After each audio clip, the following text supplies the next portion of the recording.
Time travel এনেকুৱা এটা বিষয় য'ত সকলোৱে বেলেগ বেলেগ ধৰণে চিন্তা কৰে অথবা বিশ্বাস কৰে। কোনো বিজ্ঞানীয়ে আজিলৈকে ইয়াৰ প্ৰমাণ দিব পৰা নাই। কিছুমান মানুহে ভাবে যে টাইম ট্ৰেভেল পচিবল আৰু আন একাংশই ভাবে যে টাইম ট্ৰেভেল পচিবল নহয়। ইয়াৰ আটাইতকৈ বিখ্যাত প্ৰমাণটো আছিল দ্য ফিলাডেলফিয়া এক্সপেৰিমেণ্ট, যিটো US নেভিয়ে কৰিছিল। আজি মই ফিলাডেলফিয়া এক্সপেৰিমেণ্টৰ বিষয়ে আপোনালোকক নকওঁ।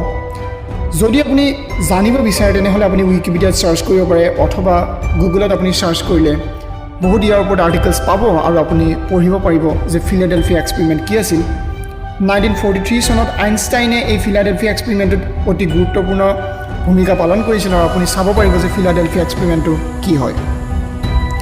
কিন্তু আজি মই এজন এনেকুৱা মানুহৰ কথা ক'ম যিজনে দাবী কৰিছিল যে তেওঁ 2749 চনত 2 বছৰ কটাই আহিছিল আৰু সেই লোকজনৰ নাম আছিল আল বিলেক। আনকি তেওঁ এই বুলিও দাবী কৰিছিল যে তেওঁ 2136 চনত এসপ্তাহ কটাই আহিছিল। নমস্কাৰ, মই আছোঁ আপোনালোকৰ সৈতে ঋতিক আৰু আপুনি চাই আছে লেটছ ন' ইন অসমীয়া। আৰু আজিৰ ভিডিঅ'টোলৈ আপোনালোকক সকলোকে স্বাগতম জনাইছোঁ। গতিকে আহক আজি আমাৰ এই ভিডিঅ'টো আৰম্ভ কৰোঁ।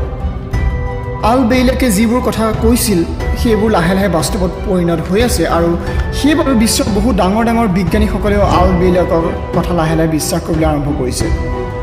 বেইলেকে দাবী কৰিছিল যে মেণ্টক প্ৰজেক্টৰ বিষয়ে তেওঁ জানিব পাৰিছে। যদি আপুনি মেণ্টক প্ৰজেক্ট কি নাজানে তেনেহ'লে মই আপোনালোকক কৈ দিছোঁ যে এইটো এটা ছিক্ৰেট মিছন যিটো US গভৰ্ণমেণ্টে বহু বছৰ আগৰ পৰা চলাই আহিছে, য'ত চাইক'লজিকেল আৰু টাইম ট্ৰেভেলৰ লগত জড়িত বিষয়বস্তুৰ ওপৰত ৰিচাৰ্চ কৰা হয়। পোনপ্ৰথমে নেলিক্স নামৰ এজন লোকে এই মেণ্টক প্ৰজেক্টৰ আৰম্ভ কৰিছিল আৰু এই প্ৰজেক্টৰ বিষয়ে মই এটা ছেপাৰেট ভিডিঅ' আপোনালোকলৈ আগবঢ়াম। কিন্তু আজি মই এই প্ৰজেক্টৰ বিষয়ে সবিশেষ আপোনালোকক নকওঁ। যি কি নহওক, আল বেইলেক আছিল এজন 57 বছৰৰ এজন পুৰুষ আৰু তেওঁ এমনেচিয়া নামৰ এটা বেমাৰত ভুগি আছিল, য'ত এজন লোকে সকলো ধৰণৰ মেমৰিজ অৰ্থাৎ সকলো ধৰণৰ স্মৃতিশক্তি হেৰুৱাই পেলায়। পিছত যেতিয়া তেওঁৰ সকলো স্মৃতিশক্তি পুনৰ ঘূৰি আহিছিল অৰ্থাৎ তেওঁৰ যেতিয়া বেমাৰটো ভাল হৈছিল তেতিয়া তেওঁৰ মনত পৰিছিল যে তেওঁ টাইম ট্ৰেভেল কৰিছিল। তেওঁ মেণ্টক প্ৰজেক্টৰ বিষয়ে সকলোকে কৈছিল আৰু তেওঁ ফিলাডেলফিয়া এক্সপেৰিমেণ্টৰ বিষয়েও সকলোকে কৈছিল, যিটো 1943 চনত US নেভিয়ে কৰিছিল। কিন্তু আচৰিত কথাটো আছিল যে সেই এক্সপেৰিমেণ্টৰ সময়ত তেওঁৰ কোনো স্মৃতিশক্তি নাছিল, অৰ্থাৎ সকলো স্মৃতিশক্তি তেওঁ হেৰুৱাই পেলাইছিল। তেওঁ কৈছিল যে তেওঁ 2136 চনত এখন বিশেষ চিকিৎসালয়ত আছিল আৰু সেই সময়ৰ চিকিৎসালয়বোৰ বৰ উন্নত ধৰণৰ আছিল। তাত সকলো ধৰণৰ মেচিনেই তেওঁক ট্ৰিটমেণ্ট কৰিছিল আৰু তাত কোনো ধৰণৰ ডক্টৰ্ছ অৰ্থাৎ চিকিৎসক নাছিল। তাৰপিছত তেওঁ 2749 চনৰো বহু কথা কৈছিল আৰু তেওঁ কৈছিল যে 2749 চনত কিছুমান ফ্লোটিং চিটি অৰ্থাৎ উপঙি থকা কিছুমান চহৰ নিৰ্মাণ হ'ব, যিবিলাক এখন ঠাইৰ পৰা আন এখন ঠাইলৈ বৰ অনায়াসে চলাচল কৰিব পাৰিব। তেওঁ কৈছিল যে সেই সময়ত শূন্যত উপঙি থকা চহৰো নিৰ্মাণ হ'ব আৰু জনসংখ্যাও বহু পাতল হ'ব। তেওঁ কৈছিল যে সেই সময়ত প্ৰায় 300 মিলিয়নৰ ওচৰৰ জনসংখ্যাহে থাকিব, য'ত বৰ্তমানৰ আমাৰ পৃথিৱীৰ জনসংখ্যা 7 বিলিয়নতকৈও বেছি। তেওঁ কৈছিল যে আটাইতকৈ বেছি জনসংখ্যা থকা দেশখন হ'ব ইণ্ডিয়া।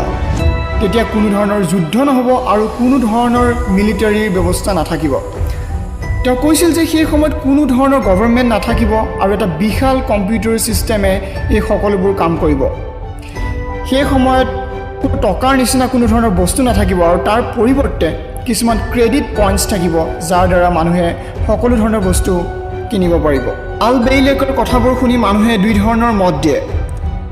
হয়তো তেওঁ মানসিক বিকাৰগ্ৰস্ত লোক আছিল, নাইবা আন একাংশই কয় হয়তো ভৱিষ্যতে টাইম ট্ৰেভেল সম্ভৱ হ'ব পাৰে। কিন্তু বহু বিজ্ঞানী এইসমূহ কথা সঁচা বুলিও ভাবে। গতিকে আজিৰ ভিডিঅ'টো মই ইমানতে সামৰণি মাৰিছোঁ। আপুনিও আপোনাৰ মতামত শ্বেয়াৰ কৰিব তলৰ কমেণ্ট বক্সত আৰু মোক জনাব যে আপুনিও টাইম ট্ৰেভেলৰ বিষয়ে কি ভাবে। এনেকুৱা কিছুমান ইণ্টাৰেষ্টিং ফেক্ট যদি আপুনি শ্বেয়াৰ কৰিব বিচাৰে তেনেহ'লে আপুনি মোক মেইল কৰিব পাৰে letsknowinassamese@gmail.com আপুনি মোক মেইল কৰিব পাৰে অথবা আপুনি তলৰ কমেণ্ট বক্সতো মোক ক'ব পাৰে। মই আপোনাৰ কমেণ্টটো পিক কৰিম আৰু নেক্সট ভিডিঅ'ত আপোনাৰ কমেণ্টটো নিশ্চয় শ্বেয়াৰ কৰিম। গতিকে আজিৰ ভিডিঅ'টো মই ইমানতে সামৰণি মাৰিছোঁ। নমস্কাৰ।